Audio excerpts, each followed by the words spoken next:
Hey, so today many of you know me as an author, spoken word artist, poetry slam finalist, and entrepreneur. But I did not start off as such, right?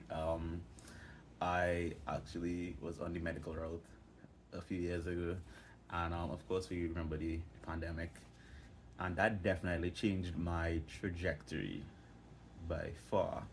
All right, it was a very trying time for many. For me, it was different because at that time, while many were, battling to save their lives, I think I was battling more to save my career. And yeah, around the same time, I had lost a scholarship and my granddad in the same, interim.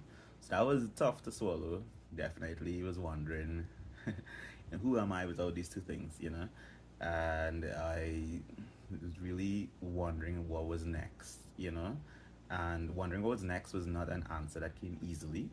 Of course, it came with some advice from my mother, And again, it took a bit of repetition on her end to me finally, sinking in and listening to what she had to say. And she said, start with something you love, which was, I really wondered what did I love outside of my main passion. And unlike most medical students, also have an innate passion for writing and literature. And I had somehow thought that one day I would be an author, but I never really thought much about it. I was joking that when I was younger, there was this little book I used to write stuff in. Horrible, horrible, horrible stuff.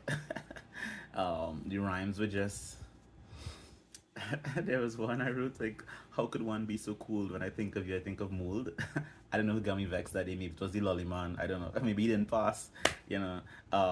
But yeah, flash forward to now, I finally took this chance to publish one book, which would be, which initially was supposed to be one book, the poetry.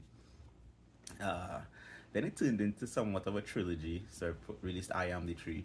And I actually never ended up releasing the third poetry collection because I ended up branching off into children's literature by accident.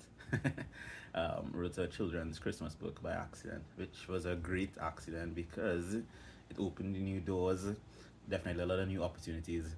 So I think one of the main takeaways from this is really just putting yourself out there, not being afraid to take a risk. The risks pay off.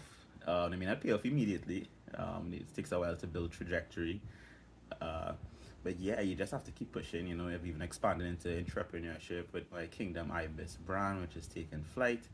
And along with that, people also know me as a spoken word artist, which something I've kind of stayed away from for a while because I was wondering like where my sense of artistry would fit in that, but apparently it fits quite well because I've worked hard and now I'm a two-time finalist. So I've said all that to say the day you plant the seed is not the day you eat the fruit.